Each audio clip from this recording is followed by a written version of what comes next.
Okay, we've got a few people now, so we'll go ahead and get started, I think. So I would like to first start by introducing our esteemed panelists. We have Mr. Greg Ibanez, FAIA, from Ibanez Shaw in Fort Worth, Texas, joining us. Thank you, Greg, for being here. We have Philip Keil, AIA, partner at Furman and Keil here in Austin. Thank you, Philip, for joining us today. And we have Mr. Chris Wise, AIA, from Ansdersson Wise here in Austin as well. Thank you, Chris, for joining us, being part of this conversation today. And we have Mr. Tim Darrington, who will be interjecting with comments or questions, potentially as my co-chair of this year's Small Firms Roundtable. So welcome to everyone that has joined us today. I hope you get a lot out of this webinar. I have a feeling that the information that will be shared by our three panelists today will be both enlightening and informative. And so without further ado, we're going to kind of get into some questions that I have previously shared with our three panelists that will be our guide through this conversation. The last 10 to 15 minutes we will set aside for questions from the audience. If you could use the Q&A function of the webinar to pose your questions, that would be helpful. I also have a list of questions that Rob had previously solicited from anyone who wanted to provide questions beforehand. So we may get to those as well. So I would like to start with you, Greg. And if you could kind of briefly describe how your current partnership came into being. I know from a previous conversation that we had that your current partner, Bart Shaw, actually approached you with the idea. And I remember at the time we had the conversation, you said that you had some apprehension about that at the time, or you took a little bit of convincing. So if you could kind of begin by giving our audience just a brief overview of how you ended up where you are now in your current partnership. Okay, thank you. Well, I probably, like most old guys, I've sort of, I've worked in the S, M, and L firms over the years. I think fast forwarding to my current partnership, I had my own firm. I worked, when I was in college, I worked summers for a series of small firms. So I was exposed to small firms at that time. I then spent 6 years in a large firm, I.M. Partners in New York and in Dallas. Then I joined a small firm. I went out on my own in 1990. I had my own firm for 7 years. Then I was, my firm, or three of my people and myself went to what was then a firm called Gideon Toll in Fort Worth, and I became the design director. So we were about 50 people. I was there 10 years. So basically I'd had a small firm already, but I'd always been on my own. Bart and I each had our own small practice in downtown Fort Worth. We had lunch at least once a week. We were involved in AIA together, had incredible respect for him. Yeah, he said, hey, look, why are we doing this apart? Wouldn't we be better doing this together? And I think the biggest thing is, if you don't have a partner, there's always trepidation because you're used to doing things, you're writing the checks, you're making the decisions, and it becomes, you can't do that when you have a partner. You have to reason things out. You have to be very careful financially.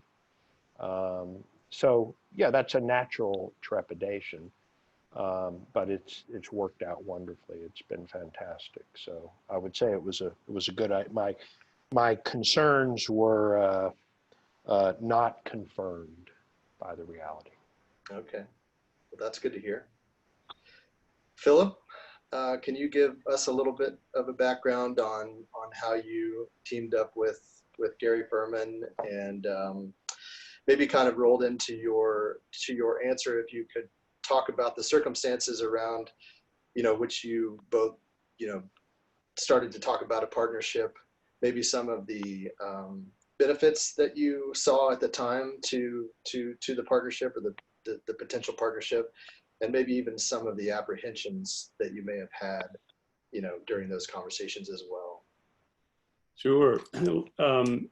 Well, the couple of years before I had, I guess it was the end of 1999, I'd been working for Paul Lamb Architects for a couple of years, and started feeling the itch to move on from there, and quit that job without really any real clear idea of where I wanted to go.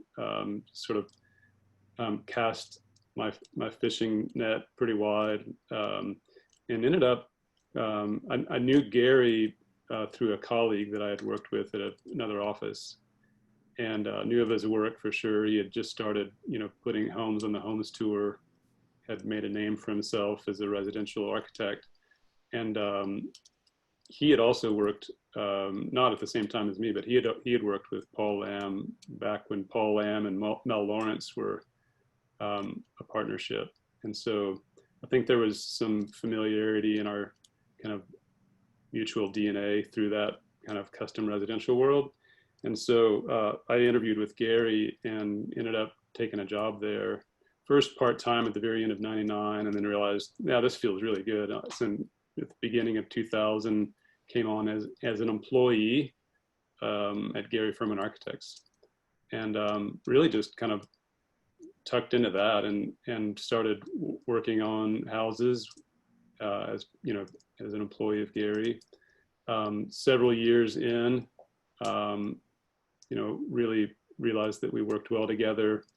And, by the end of '94, I guess, we were quite small. I think there was just me and Gary and one other woman who was working with us. And I think Gary and I were just out to lunch one day, and I don't have much kind of recollection of my mindset at the time, but it just felt like the right time in my career to be, either having an increased stake in the business I was in, or kind of spreading my wings and going on my own. So Gary and I had a conversation, and just really naturally kind of came to the realization we really liked working well together. We had a lot in common, and so decided to partner up. Gary was very generous in making me a 50-50 partner, even at that early stage. And then we just, started that in 2005 and started growing the company again. And so, yeah, in terms of trepidations, I don't really know that I had any about being in a partnership. I think my trepidation would have been kind of that kind of steep cliff of going off on my own, instead of what seemed like a very sure path of going into partnership with somebody who I knew I worked well with, and I knew I shared design sensibilities and work ethic and all that other stuff that's so important in a partnership. So yeah, I had more trepidation about not being in a partnership than about being in a partnership. And I think both Gary and I are very much collaborators in our mentality. I don't really ever see myself as being a sole practitioner. Certainly don't have the discipline to sit in an office by myself and hammer out good work, So I think it was just a natural thing for us to partner together. Okay. Well, that's a great story. I like the I like the twist on kind of, yeah, actually feeling more secure in the idea of a partnership. That's great.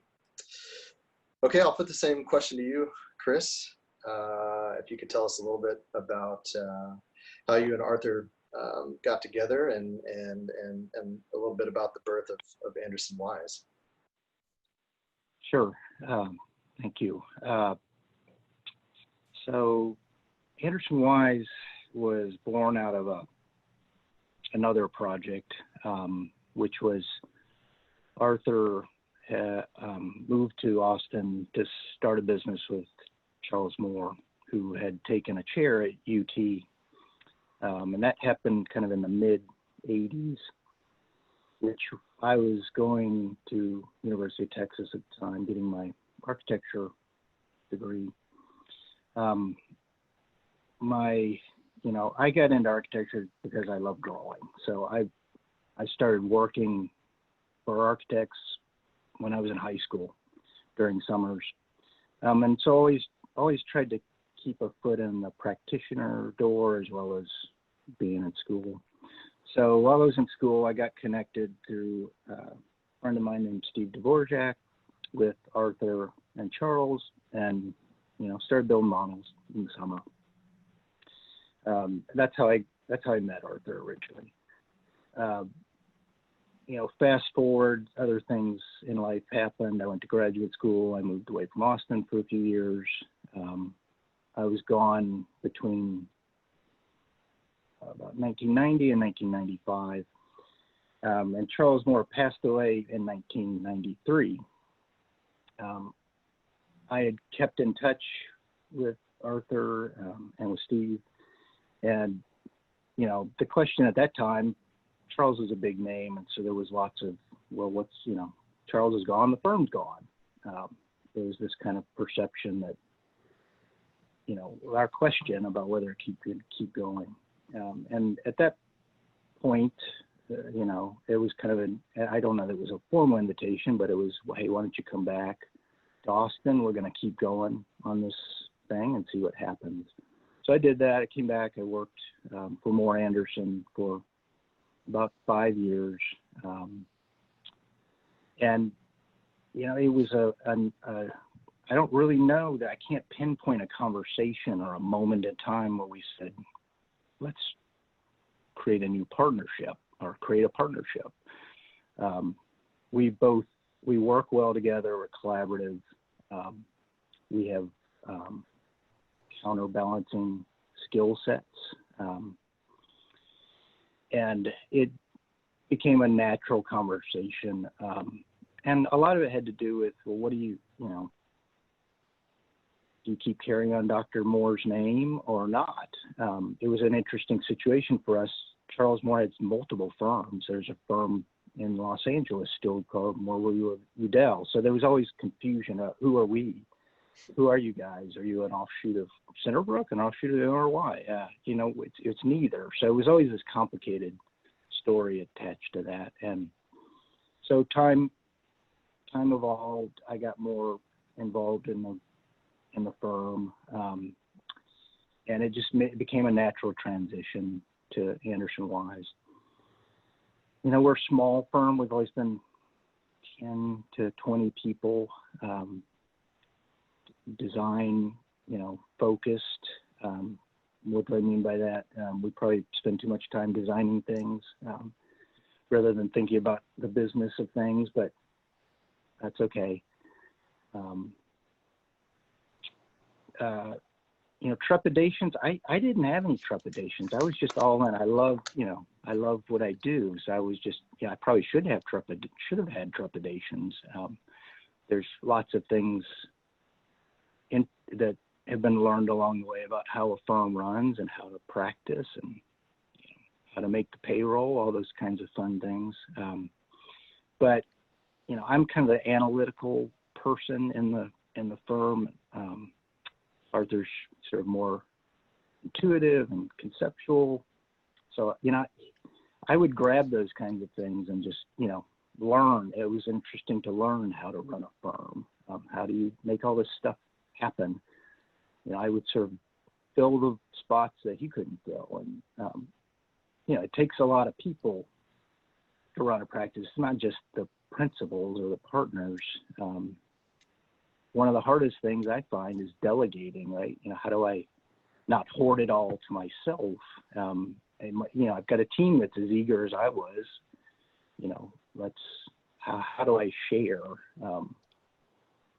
the things that need to get done?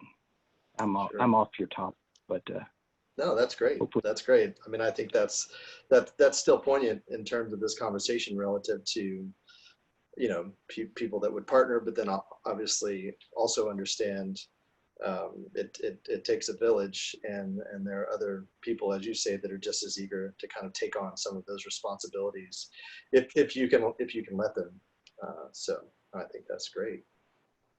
Well, I think, you know, what I hear from all three of you is that you previously had very strong connections and relationships with the people that you ended up becoming partners with, which fundamentally would make total sense, right? You've got their trust, you've got you know, similar goals. And so I guess, you know, on that note, you know, I would like to hear a little bit about maybe the compatibility between you know, the two people. And I'm saying, you know, I'm couching this by the fact that you all kind of have two key names in your firm, and so I don't want to discount, as you mentioned, Chris, sort of the immense effort that is also put forth by your staff to kind of create the complete picture. But as kind of the figureheads of the firm, and I'll put this to you first, Philip. Was there kind of a natural division of skill sets or interests that allowed you to kind of be more synergistic with your partnership in order to kind of cover all of the bases and all of the many facets of an architectural practice? Were you able to kind of parse out, all right, you're better at this, why don't you take that, I'll take this part, and together we'll kind of create this holistic approach to everything that we need to get done in any given day or year? It's a good question. I think, you know, I mean, Gary and I, from my viewpoint, are, I would almost say, interchangeable in terms of our, like, we don't really have complementary skill sets so much. I think that particularly in terms of sort of design and involvement in projects, I really see us as being almost like this old married couple that completes each other's sentences, right? And even in our design process, a lot of times historically, Gary might start an idea and have an idea cooking on his board, and then that gets, taped on my board for a while, and I kind of continue the thought, or vice versa. It's very much synergistic and interchangeable. I think that I probably have a little bit more interest in kind of the kind of firm management side of things, and have taken on a lot more of that role in the last 20 years or 15 years. And I think I also probably had a keener interest in commercial architecture, and have expanded our Gary was certainly king of the hill and custom high-end residential work, and I love doing that. But I also kind of helped expand our firm's offerings into the commercial world, and office buildings and restaurants, and that part of our job. I think one of the challenges, and it'd be interesting to talk about here, is again, like, and Chris alluded to this, how do you give up, how do you delegate, how do you share that once you've got this kind of really strong synergy between those two people that have grown comfortable working together? How do you start involving others? And I think that's been the big challenge of our firm, and the big challenge of, can we keep this great thing that we've developed over the last 20 years? So can we keep it rolling into the next generation? Can we let others enter into that, enter into that synergy? So instead of me and Gary working on a project and kind of doing the mind meld, can we do that with all the other amazing design talent that we've got in our office? That's great comment. I can imagine that would be difficult to start to formulate once you do have kind of that great relationship with each other. How do you pass on that that legacy, if you will, I suppose, and make sure it's sustainable into the future and the next generation of great architects that we know we have a pool of here in Austin, especially. Okay, you touched on it a little bit, Chris, but I'll maybe open that question back up to you as well. It's interesting, Philip, that you kind of bring in kind of different typologies, you know, that you had interest in that was maybe not being explored in the firm previously. And I know, Chris, you obviously have in Ansdersson-Wise a variety of projects at all different types of scales, both residential and commercial. Was that present with kind of the impetus of the firm as well when Charles Moore was there? I mean, I know that Charles Moore obviously did commercial and institutional projects as well, and maybe that was just a continuation of the broad typological offerings that Ansdersson-Wise you know, has continued to provide. Sure. Yeah. You know, there's a perception that is often a kind of question that comes up, like, well, which are your projects and which are Arthur's projects? Firms operate in different ways, obviously lots of different ways to operate. Our firm in particular, it doesn't break down like that. We both work on projects. There's not Arthur projects, Chris projects. So it's not set up in that kind of studio kind of concept. So, you know, that's I always have to kind of make note, oh, you know, that's not how it always works. Some people operate in different ways. The variety of our work, I think, really was kind of baked into the DNA of the culture and just the previous predecessor firm. Charles, you know, was prolific, and he did all kinds of things. I mean, one of the first projects we did was we built little memory palaces for a art gallery. It was one of the first projects I worked on. It wasn't building. We weren't even designing buildings early on. But you know, when Arthur spearheaded a couple of competitions. They were for museums. We were fortunate enough to win, and it kind of built up a presence for things that were, you know, institutional. And that helped us get a foothold in, you know, different building types. And it's morphed over time. I don't see any, it's hard to kind of recognize patterns in that. The only pattern would be the residential work. We've always had a strong, you know, kind of workload when it comes to residential projects. Very good. Greg, to you, I guess, is there a natural division of skill sets or interests that create a particular synergy between you and Bart, or do you kind of both wear all of the hats at all times and just stay in communication about all aspects of your firm management? We're more more like the latter. We're a small firm. We have Bart and I, and then 4 other staff. They're all architect and training level. Our staff, we don't have a studio system. Our staff is very nimble. Their work on any project, any given day, sort of everybody runs to one side of the boat kind of thing when you're a small firm, when you have a deadline. Bart and I are other than the age difference, are quite a bit alike, and it works for us. And you know, every firm is different. But when I thought about being in a partnership, you know, it needed, in my mind, both people have to bring work in.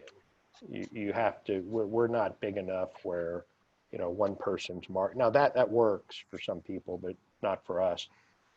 We work individually on projects and together. just because of our size, and we've been lucky to have been very busy. We found working together on every project in terms of client facing together, as opposed to back in the office having charrettes and talking to each other. Hey, what do you think of this? Well, what if you did that? Of course, we do that on all of our projects. But in terms of trying to tag team it, it's nice to have a partner. He can cover for me and vice versa. But we tend to, you have your projects, I have my projects. And when we get a project, if it's a repeat client that one of us had dealt with in the past, that usually works that way. But we'll just decide who should spearhead it. So who does the billing, et cetera. But we both do all the, clean the dishes, management, kinds of things Chris talked about, the very unfun parts of having your own firm.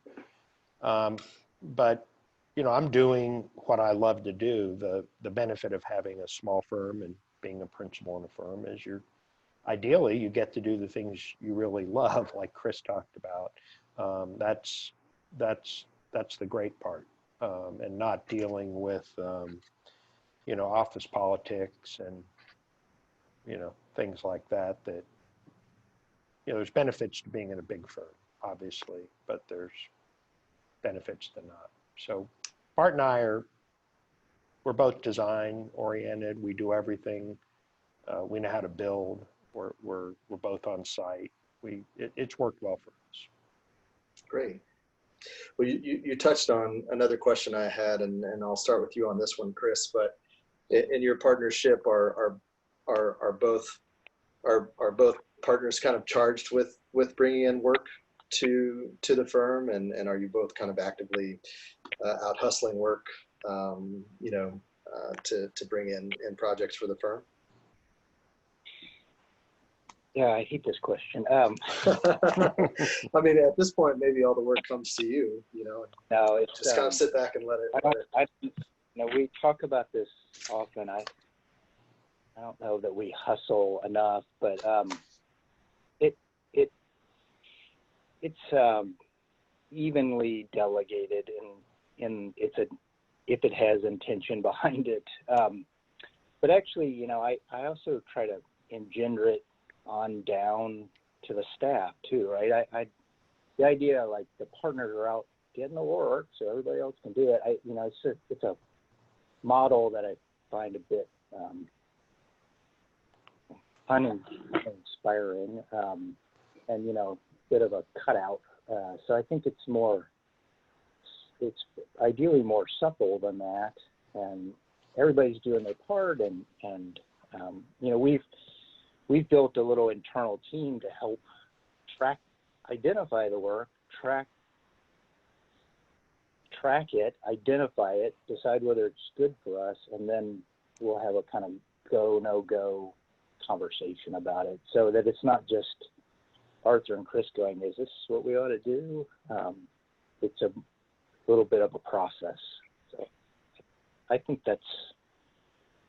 I like that, including the people in the firm. That's great. I love that idea. Philip, well, go ahead, Greg. Follow up on that comment, Sure. And I agree with everything Chris said.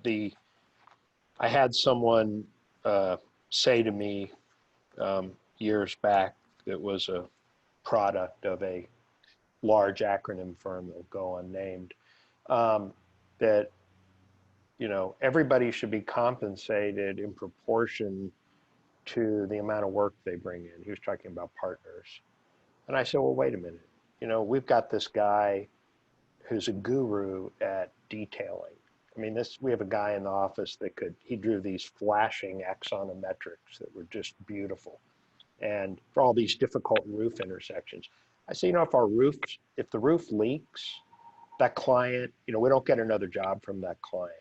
That's marketing too. I mean, everybody in the firm is part of the firm's success in getting work, no matter what your role is on a project. And I think it's important to always keep that in mind. I mean, in our case, getting work, for better or worse, is often answering the phone, probably like most firms. that it's following up on opportunities. So it's you know, there's sort of marketing and there's bird dogging. I wish we had a bird dog. We don't have a bird dog. And that's somebody who's out seeing, oh, there's an RFP coming out on this, there's that. That's a really valuable thing and something we need to get better at doing. I've been in firms that had bird dogs, and that's a really important thing, particularly for public work. Philip? Yeah, our marketing really is driven. I would say it's twofold. Like I sort of jokingly say our marketing strategy is to like pick up the phone when it rings, but which really is a jokey way of saying we have a portfolio based marketing. It's like on one hand, the portfolio speaks for itself, and people find us through published works, through our website, through Google searches. The other aspect of it is just relationship based, which is exactly what Greg was talking about. It's like every single person on our team is engaging with our clients, is engaging with contractors, and over the years we've developed really good relationships. Particularly, I'll say with those contractors, those have been like those relationships have brought in more jobs than any kind of active marketing that we've ever done. When we do a really good job just being nice people and being smart, answering the questions that come up with contractors and clients out in the field, and then deliver a high quality, thoughtfully designed product. That's what keeps people coming back to us. We've got a lot of work that is repeat clients, or a house that somebody buys that we designed that they want us to remodel for their family. I mean, that kind of repeat work. But I agree with what Chris and Greg have said, that it's every person in the office has the responsibility to kind of deliver high quality work, and that's what brings clients to our door. I think another interesting aspect of this, and we've touched on it earlier, is just that the reality of what I just said, that it's a group effort, and then there's the public, because our name's on the door, it's Keil and Furman's name on the door. It's like there's this public perception, the media perception, clients' perception, that it's just the two of us that are responsible for everything, and that's just not the case, and I think we probably reinforce that by, who goes to the meetings, and so again, this conversation that we're having a lot in our office is it me and Gary that always show up to that first meeting, or is it better to tell the fuller story of having other people in the office, even at that very initial phone call or client meeting, where we're saying, here's our office. I'm here, but so's Dave and Drew and Troy and Anne-Marie and like everybody else in our office who does just as much as I do for that quality quotient. Right. Well, I think that's really that's a really great point for all of you to make in terms of what the global work of your firm says about the success of your firm, and sort of the old adage, the proof is in the pudding, and making sure that those flashing details are done correctly, so that at the end of the day, your clients feel like they got an incredible project, and everyone on the team feels and understands their part and their responsibility, and can be proud of every aspect of that project. Great. Let's see. All right, we're doing pretty good on time. It's about 12:37. Well, one thing on that, just to continue that conversation. Sure. I mean, we're all small firms, and I think Ansdersson Wise is probably seems big to me right now. but everybody clients that come to firms of our size, of, a 20-person firm or so under, it's not to use a cliche, it's a boutique experience. There's a personal interaction as opposed to going to Amazon, which the equivalent might be a very large multinational one-name firm that begins with G. And, you get, anybody can come from that firm. You're buying that name, or you're dealing with not that there aren't individuals, of course there are, that we all know and respect there, but it's more than that. But in a small firm, the personal relationship, that's why I think people come to us, and they want that. They want, I want to work with Philip, the person on the door, the name on the door, or whatever. So it's, we should embrace that. And we have empowered some of our staff in terms of some of our projects, but just where we are in the size of our firm and the seniority of our staff, we don't have people that we would send out to an initial client meeting. I mean, nothing against them. They're talented as hell. We're lucky to have them, but it's a gray hair issue, I think, to some degree for us. Sure. Yeah, that makes perfect sense. So I think maybe,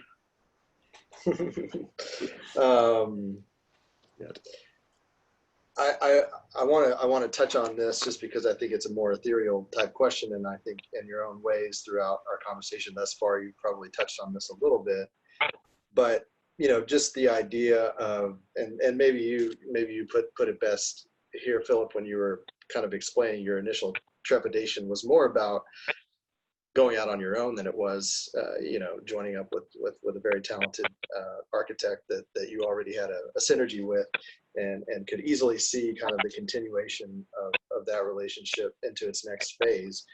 But I guess in general, I just want to kind of hear from you all if having a partnership has kind of given you a particular sense of calm or relative peacefulness in what could otherwise be a difficult and trying profession, given the things that we deal with as practitioners on a daily basis. The various fires that eventually come our way that need to be addressed. Does having that kind of structure of a partnership give you some peace of mind that you're not just in this on your own, and that you have someone that you can kind of equally share these experiences with, both the hard things and of course the successes as well? Philip, I'll start with you. Yeah, I mean, that's there's absolutely a comfort in that. Like I said earlier, I'm a collaborative person at heart. I feel way more comfortable as part of a team or a partnership than I do as a lone wolf. And so,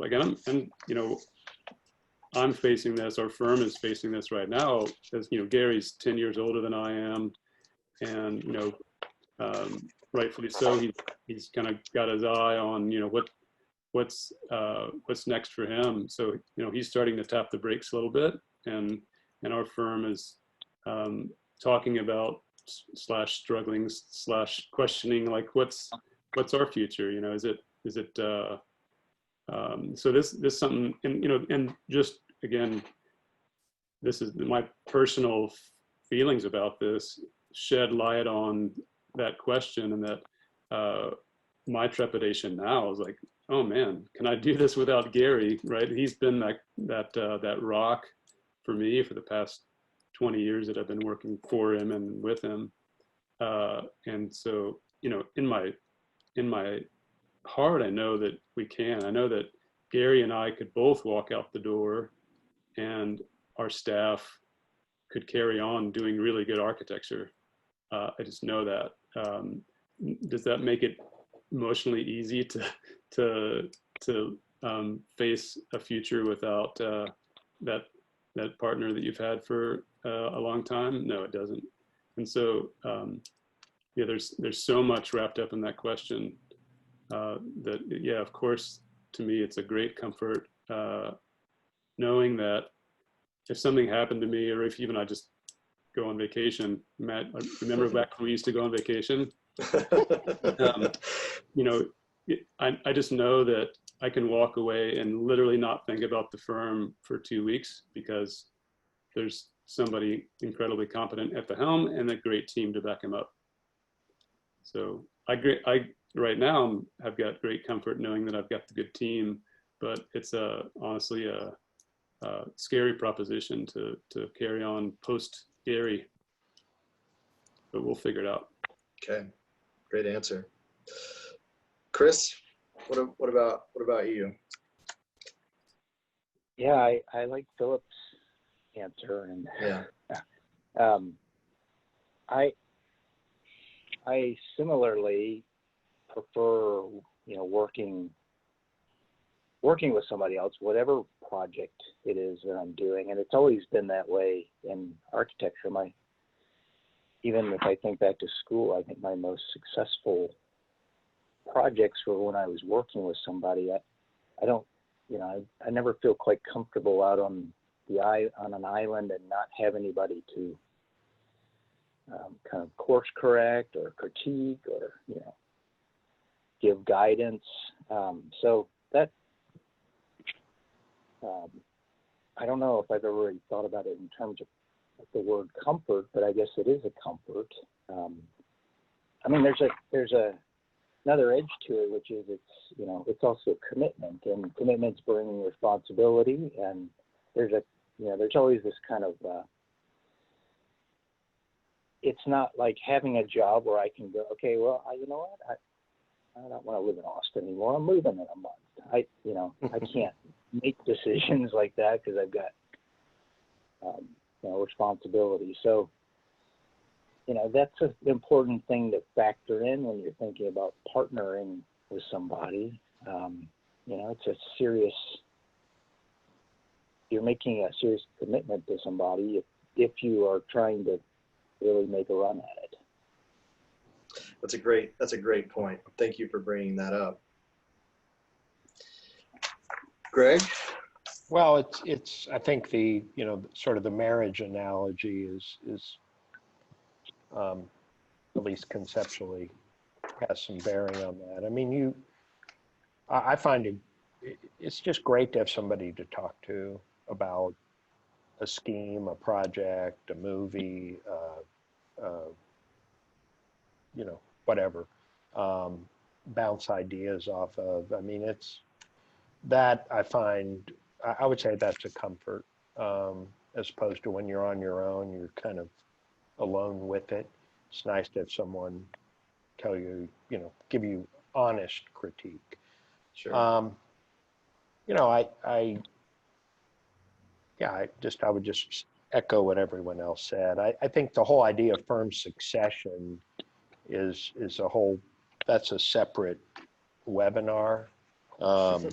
There's a lot of research on that and how that works and how it doesn't work. And in larger firms, there's sort of this truism that you skip the second generation and go to the third, and the firm is more successful because the people that spend their whole careers sort of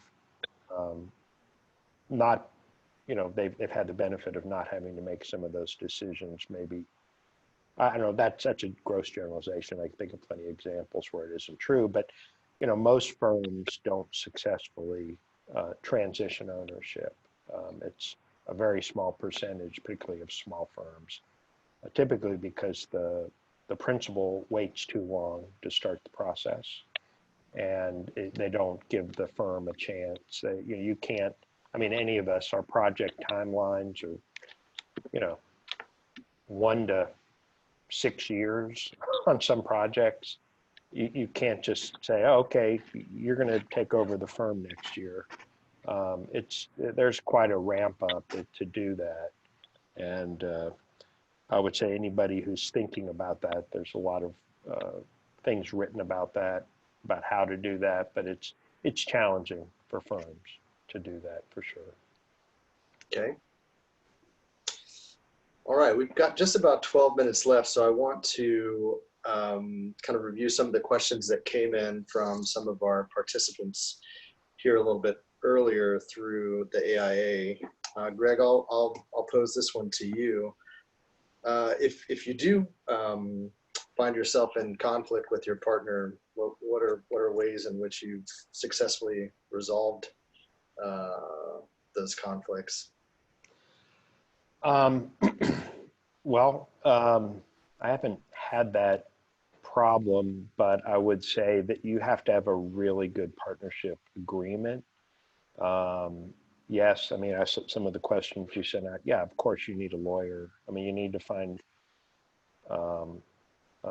somebody who, maybe a small firm that does that, but a partnership agreement is very important. You need off ramps. You know, if one partner wants to sell or if the other partner wants to sell, you've got to have that in place.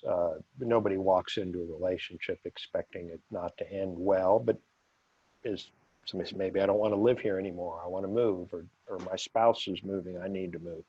So I think that's the important thing. I think just trust and openness. You just, you know, if you can't be completely honest with someone, and just knowing, I don't know, I think it's just that it's a collaborative profession, as everyone said. So we're used to dealing with other architects and people, and I mean, conflict resolution, that's a tough one.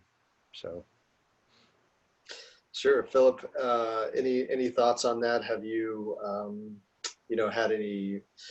I don't know. And it could be not necessarily combative conflict, obviously, because I think you're probably well past that. But would there be a situation in which you would come to Gary and say, "Oh, I've got this great project," and he kind of says, "Well, I don't really know if that's a good fit, for the firm, because of these reasons." Have you come across any situations like that at all? No. No, none at all. I mean,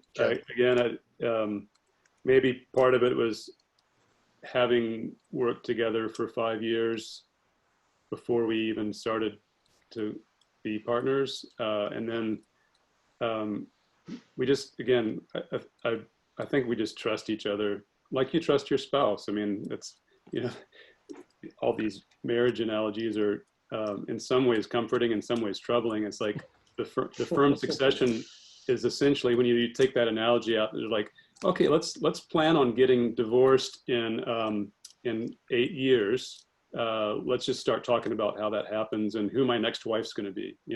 That's a kind of what it feels like. But no. Gary and I have sat across, desk to desk until 2 months ago for 20 years. And we've just always trusted each other. We have a really common work ethic where we work our butts off during the day and then go home and be with our own families, our own worlds at night. I don't know if anybody else is like this, but even though I trust Gary like a brother, we don't socialize after work. We have very, very separate social lives. That's interesting. Interesting point. Yeah, but sort of digressing here, but no, we've never had any conflict, and so it's hard to imagine if something terribly important that we differed on came up. We would just talk through it. I don't know any other way to do it. Okay. Chris, I'm going to pose a different question to you, and someone was asking about common ways to structure partnerships, and you may or may not have a global answer for this, right? I'm not expecting you to know the ins and outs of the various ways of creating a partnership, because as Greg alluded to, there's some legal implications and things that you have to bring on other professionals to help you sort through.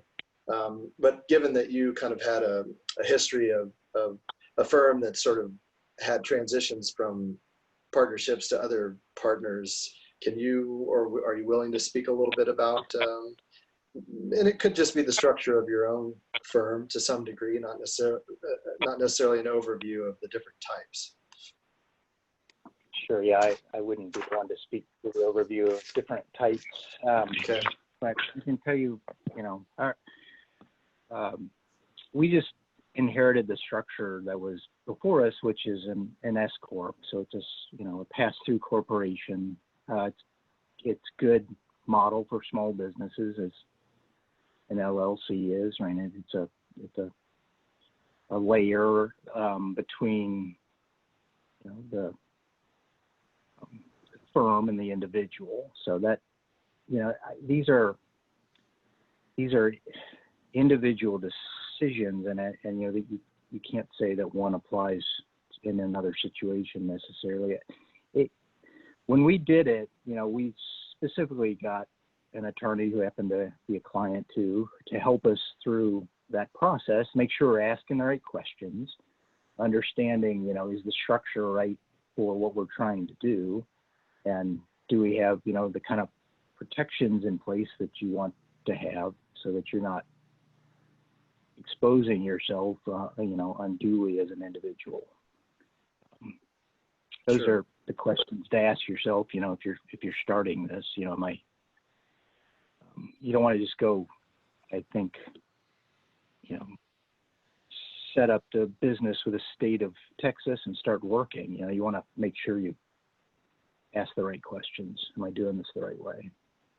But no legal structure or lawyer contract is going to take the place of trust and open communication. I mean, if you don't have, that's, I think without which there is none in a partnership. Yeah. No, I think once you've got the trust and the kind of copacetic kind of work ethic, then yeah, the legal document might help you solve issues like winding things down or buying out, but it's not going to replace any kind of lack of trust. Oh, yeah, I'm sorry, Greg, I'm interrupting. no, you go ahead. I wanted to go back to the previous question, and because we were talking about conflict, and we were talking about it at kind of a high, almost legalistic level, but when I was thinking about the answer, I was thinking, well, of course we have conflicts. We have conflicts about design. They're little things, right? They're little things that go to Philip's point, which is if you build trust over time with somebody, you've got communicative tools to work through those things to where it doesn't become some big problem, right? You have a relationship with somebody, and you can work through either through reason or randomness or whatever it is that you do. The trust is critical. You can't paper over. You can paper over, you need to, but in the end, it goes in the file, and you've got to work with the person and everybody in your firm every single day. Sure, that's a really good point. Thank you for kind of giving your answer there. Greg, go ahead. Well, maybe some of you are familiar with the story, but SOM Chicago in the 70s and into the 80s, the Bruce Graham and Walter Netsch were the two main partners there, and they had such a conflict they literally built a wall down the office and kind of separated their. It's a true story, or so I'm told. Anyway, you want to avoid that. I mean, one boring business thing though, if you are in a partnership that we did that seems like a prudent thing. We have life insurance that the company pays for on each of the partners, so that if one partner met an untimely death, that life insurance would buy their shares out so that the spouse, the grieving spouse, or if they have a spouse, isn't, it just takes care of that. And then it also provides some money for the firm to continue recover from that event. So maybe not the first thing you think of for people listening that might be thinking about a partnership, but probably an important thing in terms of that unlikely eventuality, but that could easily take a firm down if that happened, Sure. unfortunately. That's a great comment, great advice. All right, we are nearing 1 o'clock, and if I can maybe ask another 7 to 10 minutes of your time. First of all, I want to thank you, all of you, for joining us. This has been immensely enlightening. Thank you for taking the time out of your schedules to share your experiences with our audience. And I kind of want to ask each of you individually, just kind of as a closing remark. And I don't want to put too much pressure on your answer, but you know, if you were to give one piece of advice, I suppose, to people that are potentially considering partnerships or are interested in pursuing a partnership, if you could each kind of give them one piece of insight or one piece of advice based on your experience to leave with them as we wrap up this webinar. Philip, I'll start with you. Oof, gosh. Like the not a softball question. You know, all I know is to say that it's a big deal to, like, I had only worked in firms for like 2 years at a time, 1 year at a time, until I started working for Gary. And so you know, it's a big deal to kind of put your career not in just your own hands, but you know, to tie yourself to somebody else for a long period of time. You know, again, it's like getting married. And so I mean, I don't know if I entered into it with the kind of seriousness that I'm thinking about it right now, you know, with the rear view mirror, because it sounded like, hey, this is great, this is working now, let's keep doing it at the time. But you know, looking back, it's like, yeah, if I hadn't been so compatible with Gary and able to you know, have this great working relationship with him for as long as we have, it would have been a rough 20 years, you know. And so you know, just take it as seriously as you would any other major life decision. You know, you know, it's once you're tangled in it, that's your life, you know. And so, not to like scare anybody away from it, it's probably like having a baby. Like when are you actually, you know, ready? But yeah, take it seriously, but also don't let that scare you away from doing it, because it's been the most rewarding thing I've ever done, bar none. All right, well put. Chris, what would your advice be? Well, Philip's is great advice.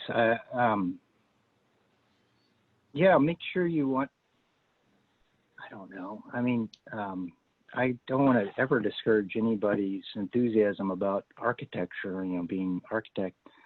There's lots of different ways to do it. And having your own firm brings all these other things you've got to do. So make sure you're interested in doing those things too, like running a business. You know, do you really want to run a business? Because you have to run a business when you do this. So you either have some interest in learning how that works, and you with your partner divvy it up and develop it and learn something new. But if you're just going to hate that, then you're taking on things that you might want to think twice about before you make that step. Because it's, you know, there's much more to it than designing the buildings. Sure. Yeah. Okay, thank you. All right, Greg, we'll close with you. Oh gosh. Well, both those were great answers. Bring us on, Greg. Well, no, I would say that it's the wonderful thing about architects is that, you know, I think we're inherently very optimistic people. You know, we're dealing with long-term things. We're always thinking we're going to do a better project, a better job. And if you're considering opening your own firm or particularly taking on a partner, you have to temper that optimism and allow yourself to look at things in a, oh yeah, well that'll all work out. We'll figure that out. Well, you might want to really try and temper that optimism, obviously, which is why you're even considering it, and just look at it hard. Do you want to work? Do you want to learn about the intricacies of payroll companies, and things of that nature? So, but no, I don't have much to add other than that. Just think about it. Be honest with yourself and be honest with your partner, and that's always the best way to approach it. Okay. I have an anecdote that might be weird, but also might stick. But like I talked about Charles Moore. Charles had offices, like, I don't know if anybody ever could keep track of all of them, but he used to have a saying. He said, "Well, as soon as I have to start wearing socks to the office, I'm not going there anymore." So you can also take a lighter attitude at all, and set one up and go to the next one. There you go. Okay, well, there's no better way to end the webinar than on an anecdote. So thank you for that, Chris. And again, thank you, gentlemen, so much for making yourselves available today. For those of you participants that are listening right now, this will be posted to the AIA's page, so you can go and access this again, or tell other colleagues that were not able to participate today that this is available and worth plugging in while you're sitting at your desk and working and listening to the great experiences of these three practitioners. So with that, I hope you all enjoy the rest of your day, and we'll see you soon. Okay, Thanks, thank you. All right. And Bye-bye. the rest of the roundtable. Thank you much. Thank you. Bye-bye.